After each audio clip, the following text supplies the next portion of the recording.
नमस्कार. या पोरीमध्ये ना एक काहीतरी जादू असते, सुपर पॉवर आहे. ते आपला अभ्यास आणि आपलं मॉडेलिंग. आता प्रत्येकच मुलगी काही मॉडेलिंग करत नाही, पण आट्टापट्टा नट्टा तर करतातच सगळे. तर त्याला आपण अर्ध मॉडेलिंग म्हणू. तर आपला अभ्यास आणि आपलं अर्ध मॉडेलिंग नीट प्लॅन करतात त्या आणि एका वेळी हँडल करतात. तर तुम्हाला काय वाटते तुम्ही मला कमेंटमध्ये सांगा. दोघांना पण, मुलं मुलींनी. मला काय वाटते मी तुम्हाला सांगितलं. ठीक आहे, मी माझा अनुभव सांगितला. आता याच्यावरून तुम्हाला काहीतरी मजेदार गोष्ट सांगतो पहा. पुरी नीट प्लॅन करून अभ्यास आणि अर्ध मॉडेलिंग एका वेळी हँडल करतात. याच्यावरून आपण ॲनिमल किंगडममधले जे काही 11 फायलम आहेत त्या फायलमची नावं पाठ करू शकतो. आपण ते पाहूच. त्या पहिल्या आधी जे प्राणी आहेत, जे ॲनिमल आहेत, त्यांचे वैशिष्ट्य काय आहेत ते आपण पाहून घेऊ. सर्वात पहिले ते असतात इकॅरिओटिक दृश्य केंद्र, की म्हणजे त्यांचा जो सेल असतो, सेलमध्ये जो न्यूक्लियस असतो तो प्रॉपर दिसतो, तो आवरण असते त्याला. ठीक आहे, सेल मेम्ब्रेन असते. त्यानंतर ते मल्टीसेल्युलर असतात. एकपेशीय नाही, भरपूर पेशी एकत्र येऊन ते बनत असतात. ठीक आहे, हे मल्टीसेल्युलर आहेत, बहुपेशीय आहेत. यांच्या पेशींना पेशी भित्तिका नसते. आपल्या पेशींना पेशी भित्तिका नसते. जसे वनस्पतींच्या अन्न आहे, अलगीच्या याला, आपल्या याला नाही आहे. सेल वॉल नसते आपल्याला. हेटेरोट्रॉपिक, स्वतःचं अन्न स्वतः बनवत नाही आपण दुसऱ्यावरती अवलंबून असतो. आळशी आहेत ना आपण. त्याच्यानंतर मुख्यतः हे लैंगिक प्रजनन, सेक्सुअल रिप्रोडक्शन याच्यामध्ये होत असते. असेक्सुअल रिप्रोडक्शन फार कमी आहेत. काही अपवाद ते आपण पाहूच. सिमेट्रिक बॉडी आहेत. हे सममित शरीर आहे. जसं आता माझं शरीर बघा, इथून जर का असं सरळ जर का मी रेंज जर का फाडली तर या बाजूचा भाग आणि या बाजूचा भाग हा एकसारखा दिसेल. फक्त हे केस सोडून द्या तुम्ही, पण सगळ्या दोन्ही भाग जो आहे तो एकसारखा दिसेल. याला आपण बायलॅटरल सिमेट्री म्हणू. आता काही प्राणी जे असतात ना, चेंडूसारखे गोल असतात, त्याला कसेही कापा तुम्ही, ते बरोबर 2 भागामध्ये डिवाईड होणार. त्याला रेडियल सिमेट्री म्हणू.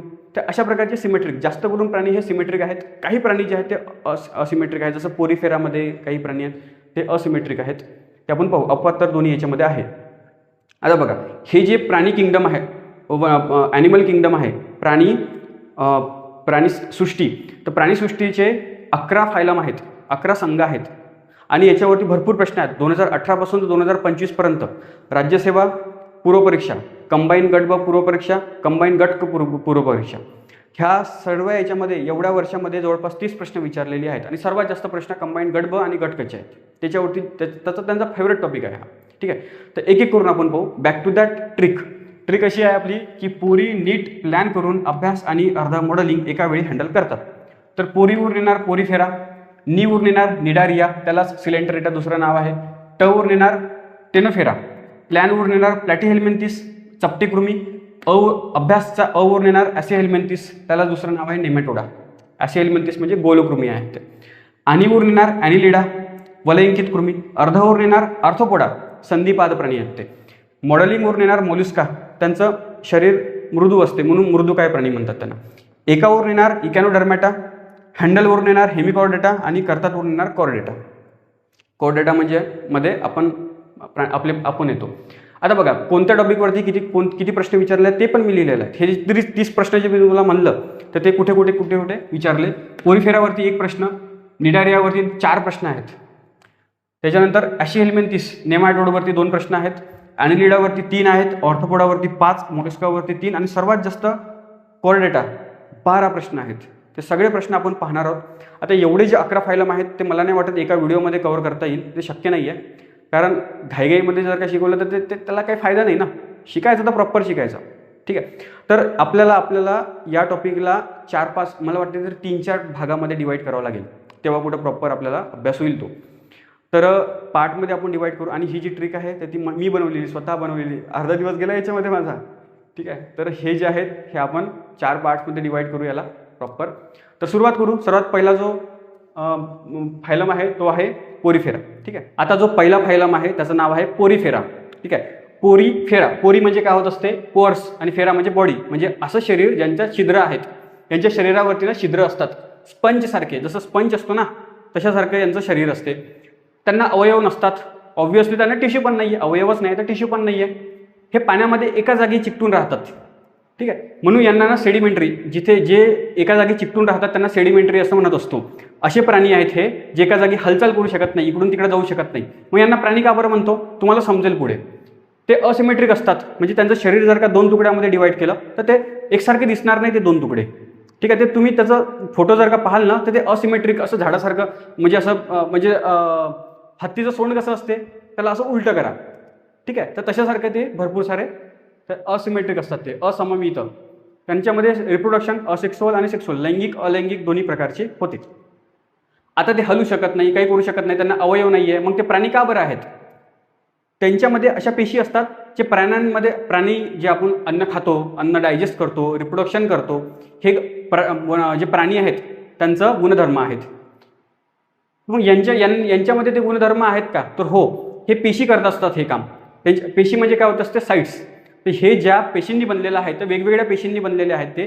तर ते पेशी जसं पिनॅकोसाइट्स, पिनॅकोचा अर्थ होतो फ्लॅट, हे त्याच्या शरीराचं आवरण असते, प्रोटेक्शन देण्याचं काम करत असते हे. ठीक आहे. पिनॅकोसाइट्स फ्लॅट. त्याच्यानंतर आहे कायनोसाइट्स. कायनोसाइट्स हे फनेलसारखं असते. कायनो म्हणजे काय होते? फनेल. हे काय करतात? पाण्यांना ओढून घेतात. जसं हत्ती सोंडेने काय करतो? पाणी ओढतो ना, त्याच प्रकारे हे पाणी ओढतात आणि त्या पाणी ओढलेल्या पाण्यामधून आपलं ऑक्सिजन आणि अन्न हे दोन्ही पण शोषून घेतात. शोषून घेतलं की मग ते उरलेलं पाणी ते एक्सक्रीट करतात, उत्सर्जन करतात. हे दोन्ही काम कोण करते? तर कायनोसाइट्स करत असतात. हे फनेलसारखे असतात. ते कायनो म्हणजे काय? फनेल.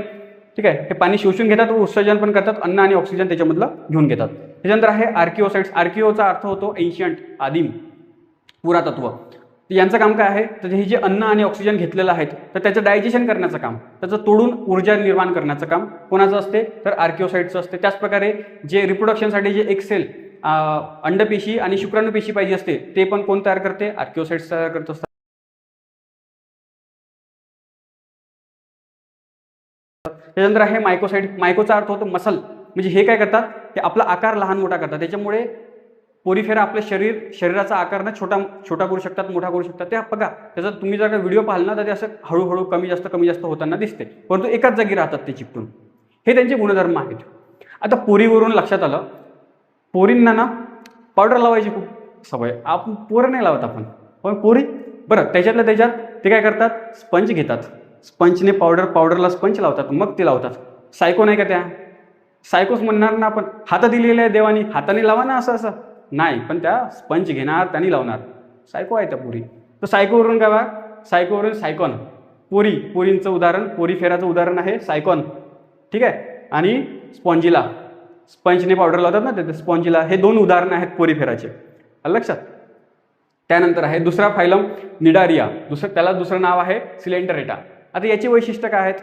आता याच्यामध्ये थोडाफार फरक असणार. याच्यापेक्षा हे जास्त डेव्हलप असणार. ठीक आहे. थोडेफार याच्यासारखेच दिसत असतील, परंतु याच्यामध्ये थोडी डेव्हलपमेंट झाली आहे. यांच्यामध्ये ना टिश्यू होते ना अवयव होते. ते यांच्यामध्ये आता टिश्यू बनायला लागलेत. अवयव नाही आहे अजून पण, परंतु टिश्यू बनायला लागल्यात. हे सुद्धा समुद्रामध्ये राहतात. यांच्यामध्ये उती बनायला लागलेल्या आहेत. उती आहेत म्हणजे त्यांच्यामध्ये नर्व्स पण आहेत थोडेफार. म्हणजे एक प्रकारे नर्वस सिस्टीम पण इथे सुरुवात झाली बनायला. ठीक आहे. आपल्या शरीरामधली जी नर्वस सिस्टीम असते प्राण्यांमधली, ती बनायला सुरुवात झाली. ही रेडियल सिमेट्री असते, गोलाकार आकाराची असते. कसंही तुम्ही कापा त्याला, बरोबर 2 तुकड्यामध्ये डिवाइड होतील. ठीक आहे. त्याच्यानंतर यांच्या जवळ टेंटॅकल्स असतात, म्हणजे चाबूक, आणि तोही काटेरी चाबुकासारखे त्यांना ना असे शेपटे असतात भरपूर साऱ्या. आणि त्या काट्यांना, त्या काटेरी पेशींना काय म्हणतात? तर निडोब्लास्ट म्हणत असतात. निडोब्लास्ट. यांच्यामध्ये विष असते बरं. यांच्यामध्ये विष, हे जर का आपल्या शरीराला टच जरी झाले ना तर खाजवतात खूप जास्त. हे यांच्यामध्ये जे विष असते त्यांना आपण हिप्नोटॉक्झिन असं म्हणत असतो. हिप्नोटॉक्झिन.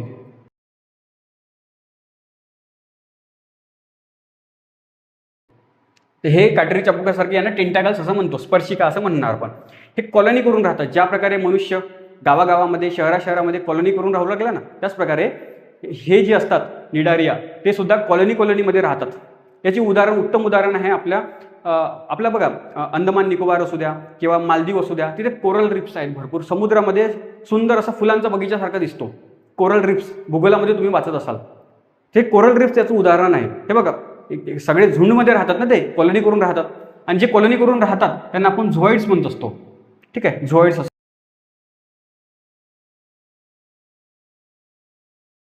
म्हणतो. पॉलिमॉर्फिक असतात. हे रूप बदलवतात. त्याच्यामुळे म्हणजे आधी म्हणजे लहान बालपण त्यांचं वेगळंच असते, जवानपण जरा वेगळंच असते. तुम्हाला दाखवतो मी कसं असतं ते.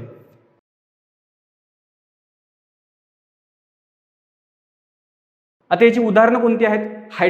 हायड्रा हे तुम्ही भरपूरदा अभ्यास केला असणार. हायड्राचा कुठे? रिप्रोडक्शनमध्ये. प्रजनन 2 प्रकारचे असतात, असेक्सुअल आणि सेक्सुअल. असेक्सुअल अलैंगिक प्रजनन त्याच्यामधला एक प्रकार आहे बडिंग नावाचा, म्हणजे आपल्या शरीरामधून एक छोटंसं एक बुड बाहेर म्हणजे एक छोटंसं बाहेर निघते, त्याच्यामधूनच मग ते दुसरा हायड्रा तयार होतो. ते हे हायड्रामध्ये होत असते. याचं बडिंगचं उदाहरण आपण हायड्रा देत असतो नेहमी. तर ते हायड्रा हे निडारियामध्ये येते. त्याचप्रकारे कोरल रीफ्स मी जो आता तुम्हाला सांगितलं, ते कोरल जे आहेत ते कोरल सुद्धा हा प्राणी आहे. जरी ते झाडासारखे फुलांसारखे दिसत असतील ना तरी पण हे प्राणी आहेत. तर हे कोरल. त्याच्यानंतर ओबिलिया तसाच असतो. ओरेलिया पण हा याचा उदाहरण आहे. उत्तम उदाहरण म्हणजे कसं बघा, आता मी तुम्हाला सांगितलं ना हे पॉलिमॉर्फिक असतात, हे रूप बदलवतात लहानपणी. ते जसं आता हे काय करणार, अंडे सोडून देणार. मग हे अंडे असे पोत असे फ्लॅट असतात ते प्लेट सारखे. मग एखाद्या दगडाला जाऊन चिकटणार. दगडाला जाऊन चिकटले का मग त्याचं ते हळूहळू मोठे होणार, झाडामध्ये त्याचं रूपांतर होणार. जसं हे पोरीफेरा दिसतो ना तशाच प्रकारे मग आता हे दिसायला लागतात. जेव्हा ते झाडासारखे दिसायला लागतात ना तेव्हा त्याला पोलिप्स म्हणत असतात. आणि हळूहळू मग ते जेव्हा जवान होतात, अडल्ट होतात, मग ते आपल्या त्या दगडापासून मुक्त होतात आणि मग ते पोहायला लागतात असे. जेव्हा ते पोहायला लागतात तेव्हा त्याला मेडुसा म्हणत असतो. तर अशा प्रकारे त्यांनी रूप बदलवलं का नाही आपलं, म्हणून यांना आपण पॉलिमॉर्फिक म्हणत असतो. याची उदाहरणं कोणकोणती आहेत, तर आपण हायड्रा, कोरल्स, ओबिलिया आणि ओरेलिया याच्यावरती प्रश्न पण आलेले आहेत. ठीक आहे.